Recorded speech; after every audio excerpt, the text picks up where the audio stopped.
I was most impressed to see that you had survived your injuries. I think we can all relate to Sidious here in this line. Maul surviving being bisected and tossed down a reactor shaft has remained a mystery for a very long time in full, until today.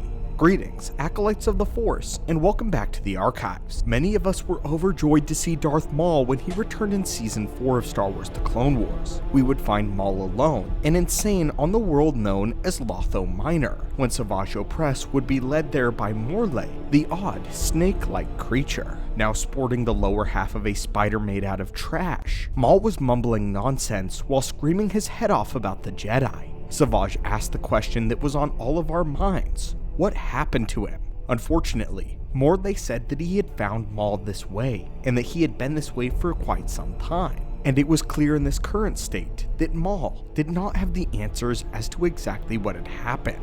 Maul himself only said that it was through Sidious's training that he survived, never elaborating beyond this fact. For years, the mystery of how Maul survived Naboo burned into our brains, but now, due to a single comic, we now have the exact play-by-play of everything that happened from the moment that Obi-Wan sliced the Sith apprentice in half to the very moment where he is found by Savage Opress, and we will reveal it today. Our source today comes from the Clone Wars comic, The Sith Hunters. This comic is Legends, however it was written and approved by the same people who worked on the Clone Wars story team.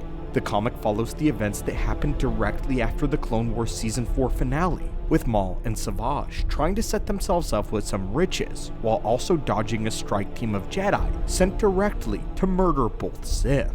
Every now and then during the story, Maul would have traumatic flashbacks of how he survived the duel on Naboo, and it's from these flashbacks that we can finally piece together the story of Maul. As Darth Maul plummets into the seemingly endless void, his fall is broken by a large pool of reactor waste fluid at the bottom.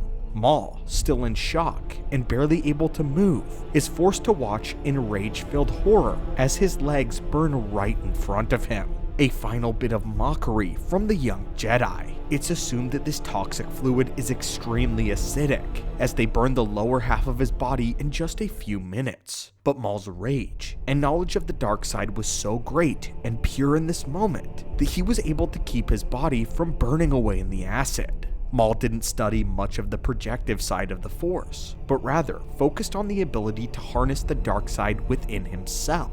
This was his speciality, and why he much preferred to fight Jedi head-on with his weapon drawn as opposed to Sidious, who liked to prove his superiority through strength in the Force alone.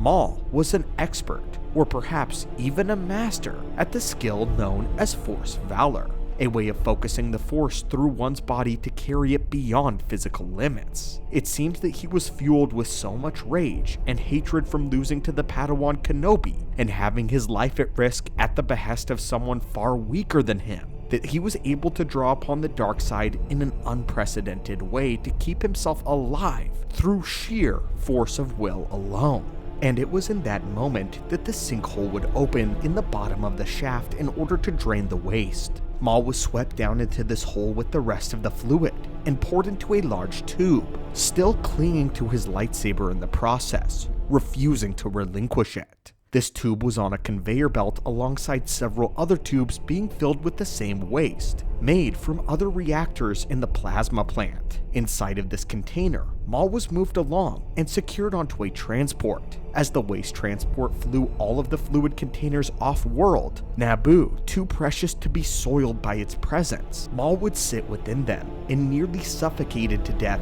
after pressing himself against the side, eventually finding a very small pocket of air. Maul meditated and focused on his rage towards the Jedi, Kenobi, drinking from the darkness to give him life. Kenobi, Kenobi. This is all that echoed endlessly in the Sith's mind. The sheer amount of pain, mixing with his will to survive, was quickly driving his mind off of the edge with every passing moment. He passed into a meditative state, a gift from the dark side, its sole purpose to keep him alive. Finally taking a roaring gasp of air, Maul found himself on the junk world of Lotho Minor, where the rest of the reactor waste was currently being dumped. To keep himself from starvation, Maul would quickly grab a nearby spider ant and bite off its legs for food. But that's when he heard a high-pitched whine that gained his attention. It was Morley, a vile creature, slithering away in fear from the giant, fire-breathing trash cleaners, all of them coming directly towards Maul. The Sith Lord hurled his lightsaber with deadly precision, slicing straight through the cleaner's head and piercing the circuitry. Promptly after, Maul passed out from the pain and the exhaustion. Having inadvertently saved Morley's life, the Anacondan male wrapped himself around Maul and dragged him underground into the junk tunnels where he would be safe. Within those burrows, Maul would scream in rage, using the last fringes of what sanity he had left to focus the force all around him. He brought the junk, the electrical wire, around him and pulled it to his body as tight as possible, telekinetically configuring himself a new pair of legs. He would fashion his lower body after the legs of the spider ants he was feasting upon, and with that, Maul would be lost to madness for the next 10 years. This is where Savage Opress would eventually find him in the same place that Kenobi had forced the great Sith Lord to fall. And this was the full story of how Maul survived being cut in half and his journey past the reactor shaft. A lot of the time it can be unclear at how certain characters survive their supposed deaths, but many underestimate the survival capabilities of those who have studied the dark side.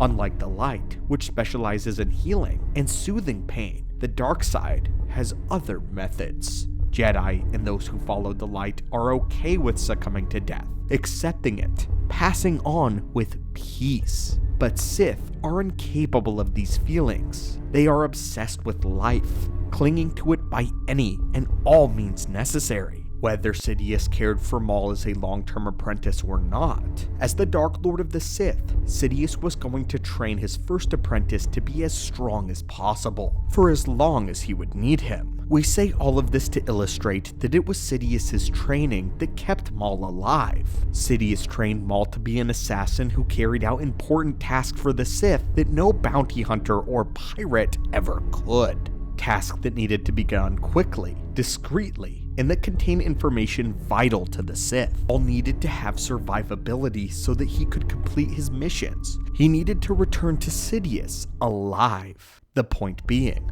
Maul was an expensive asset that Sidious poured years and years of training into. As such, Maul was very likely more than capable of knowing dark secrets of survivability. He was trained to do it.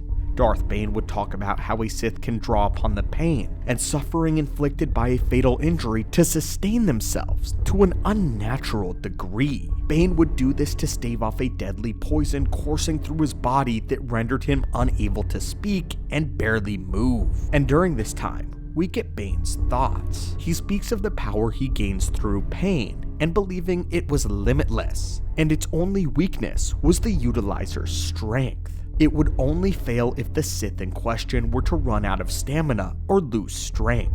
It's insinuated that Maul's rage was so incredibly palpable within the dark side that Maul was able to use this technique at its most powerful for an extremely long duration of time. And my theory is that the price of doing this was his sanity. Using this technique for as long as Maul did took a toll on his mind, and afterward, all he could remember was hatred, pain, and Jedi. But anyway, my friends, what do you think of this story? Had you been wanting to know exactly how Maul survived the reactor shaft in great detail? Let us know in the comments down below your thoughts on this, and the durability, survivability, and power of Maul. May the Force be with you always, and have a great day.